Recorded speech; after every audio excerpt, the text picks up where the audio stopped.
everyone, greetings. However do you do? Thank you for joining me today.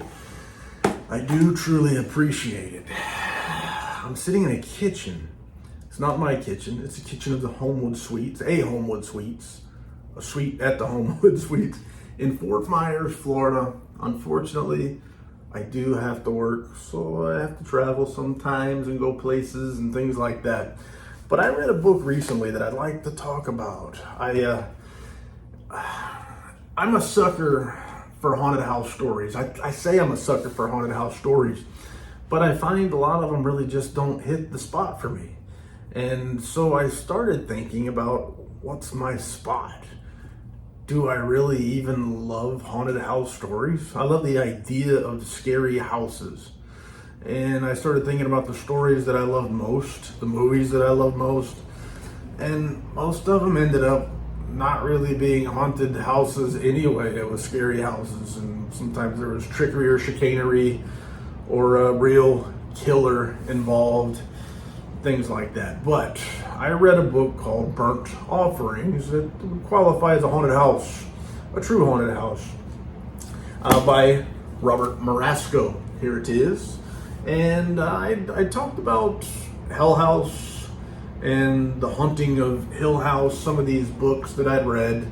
And I mentioned, not every haunted house book or haunted house books in general, not hitting the spot, even though I say I love them. So this one was recommended, and it turns out I had just found this particular copy at a bookstore that week. One of the viewers said, "You need to read it." And I said, I will.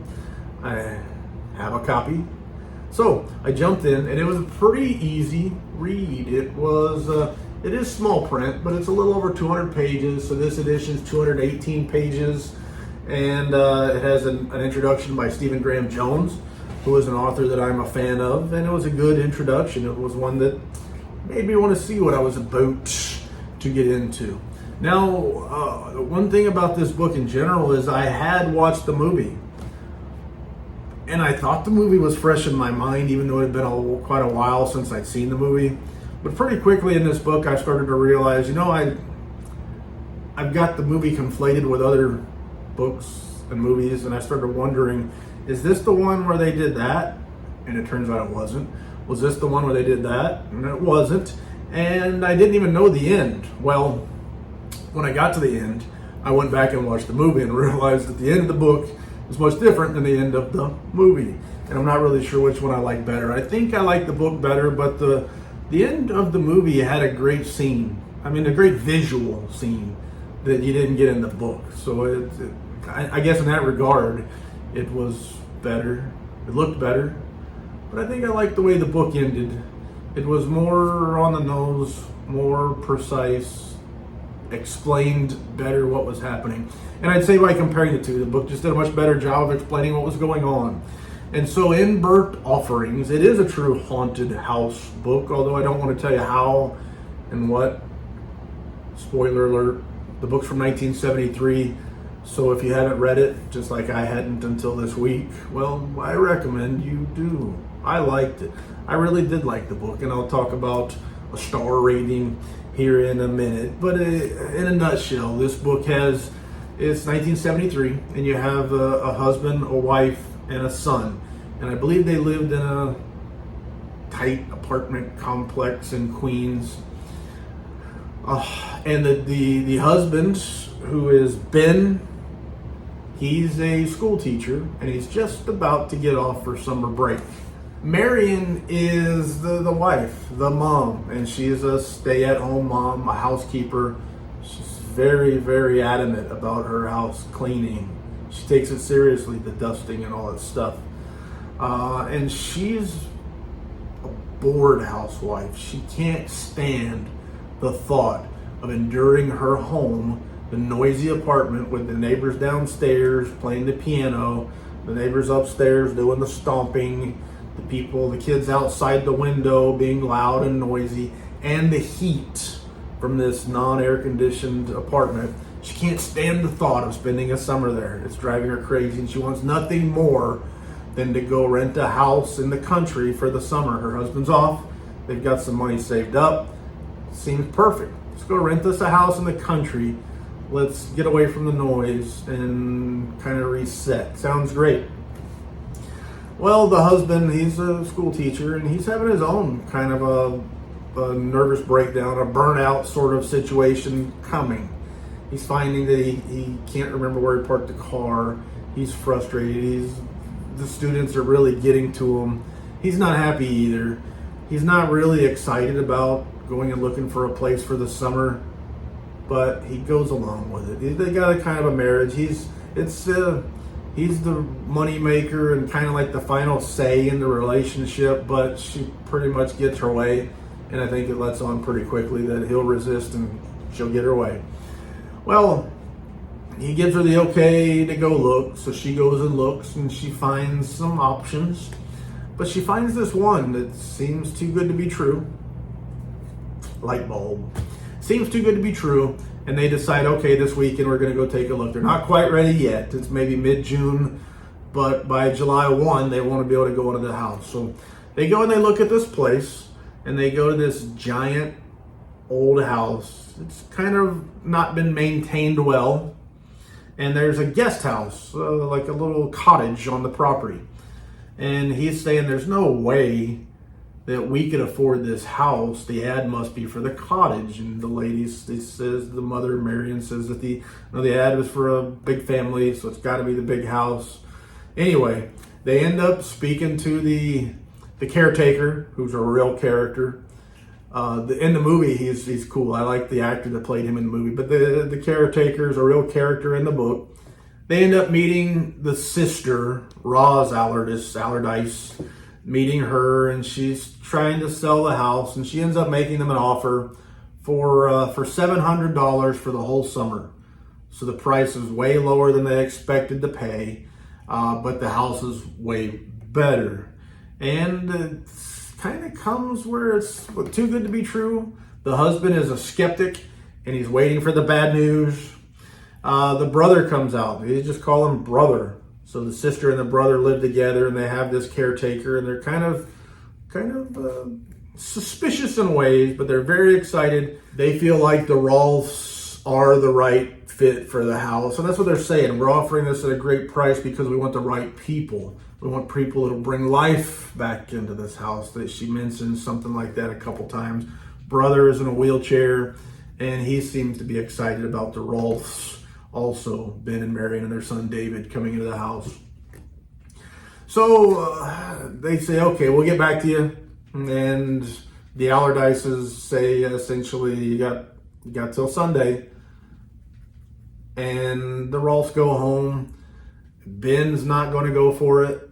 He's pretty sure he's not going to do it. However, during their visit, Marion was enchanted by this house. It was like mesmerized. Connected with this house, and she wasn't going to take no for an answer. Gives Ben the silent treatment, the cold shoulder, completely ignores him, things like that, and then he finally gives in. They agree to take the house. They pack up their bags. They also take Ben's aunt, who's 74, I think, in the book, and they got a good relationship, Ben and his aunt. And he goes to see her often, help her with things around the house. But other than that, she gets around good. They take the aunt with them. So it's the Rolfs and their aunt going to stay at the house. Well, the Allardyces said, we'll be waiting for you when you get there. We'll show you around, tell you what's needed and all this kind of stuff. Give explanations. But when the Rolfs get there, there's nobody to be seen, no Allardyces to be found. So they did leave a note that gives numbers for the hospital, for the doctors, for the repair persons, electricians, whatever. They move in, and like I said, Marion, this house becomes obsessed with this house. Starts putting it ahead of everything. Meanwhile, Ben starts he's working on the pool outside. It's full of crap. The pump doesn't work, so he's cleaning it out, trying to get the pool pump to work, and finally ends up getting it to where you can swim in it. And he starts becoming almost possessed, where his behavior becomes very violent and aggressive, strange against his nature. So you have the mom who's obsessed with the house, completely ignoring everything about the family. The dad showing some almost scary possession type behaviors, mostly surrounded by this pool. The dad, Ben, he's noticing that Marion cares about pretty much nothing but the house, and I think I'll leave it there. But there is a lot of, in the beginning, the book sows seeds that come true later in the story, so it's kind of there for you. The prose of the story is the only thing I've ever read by Robert Marasco. It may be the only thing I ever read by Robert Marasco, but it reads pretty easily, smooth. I like the prose, but there was some phrasing where at times in the story I had to reread it to find out not only what were they saying, but at times who's speaking. So there would be multiple times in a paragraph where the person would be addressing different folks in a paragraph. And even sometimes where multiple people would be quoted in a paragraph. So it at times it would get confusing. It wouldn't say Ben said or Marion said, but they would both be quoted in a paragraph. And then also at times it wouldn't really specify who they were addressing. So there was a few times like that where I was confused. Otherwise, I really like the author's writing. In the book, I think pretty much every character in the story is well written and important. And there's very few characters in the story, but they're all good in their own way. And I loved the Allardyces, the brother and Roz. They were really good characters, and I kind of wished we got a little bit more of them. Somehow them coming back, while the caretaker does come back briefly, I wanted to see them come back more in the story, just to get some of their sketch. I mean, they're funny, elderly or older characters. The way they interacted with each other and with the caretaker, I really liked the dynamic. It kind of reminded me a little bit of some of the characters in Newhart, if you ever watched the show Newhart. So it was reminiscent at times of some of those characters there, but I would recommend this book to anybody, pretty much anybody. My wife doesn't like haunted house stuff, but I would recommend it to her. It's a good read. Now, if you're scared of haunted houses and some of those things, well, this has the stuff that might be scaring you, so it might not be for you. But Burnt Offerings, I'm glad I read it. I'm going to rate it out of 5 stars. I'm going to rate it a 4. And that kind of feels like I'm being hard, but I'm not. 4 is a really, really good book, in my opinion. And when I finished reading this book, I felt like I wanted more, but the book told the story completely. Everything was satisfied. I feel like every question was answered and every box checked. I really liked the way it tied it up at the very end, which I won't tell you anything, but it tied it up using some tricks to help illustrate how things go. And I'd heard that this was inspirational for Stephen King with The Shining, and I can see that. There's a lot of things in here that ended up in The Shining. Yeah, it's got that going for it, which is nice. And when I was done with it, I had to go watch the movie. I wanted more, so I went and watched the movie. And watching the movie, I found that not the actors and the actresses didn't really fit what I had pictured after reading it, but they did good. They were all good. And many times the scenes and the quotes, they were done pretty much spot on exact. The movie did skip the intro to the apartment stuff in Queens. It left that out, which I think hurt the movie. That's where we got to know these characters, where we got to know their motivations, their problems, their relationship. So there was a lot of that part in the book, which made the characters matter more to me. It wasn't in the movie. I think it could have been relatively easily added in the movie. And then the end was different, very different in how it played out. I mean, the final, when it's all over, we're in the same kind of situation, but the way we get there is much different. And like I said, the way the movie went, it looked good, so I'm glad I got to see it. But I like the way the book told the story better.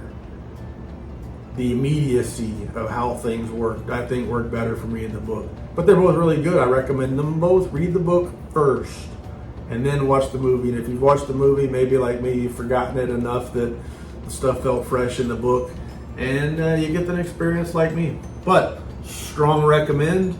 Burnt Offerings, 4 out of 5 stars. And I would say, comparing it to some of the more popular haunted house type stories, like The Shining, like Hell House, like The Haunting of Hill House, I say this is better than Hell House. I say this is better than The Haunting of Hill House. Not as good as The Shining. So there's some pretty good comps, I think, to see where I would rank it in that system there. But anyway, I got a lot of spoilers I could tell, but I won't. You can read it. I got no more lies to tell, though. Thank you for your time. I do truly appreciate it, and c'est la vie, baby. Doo-doo.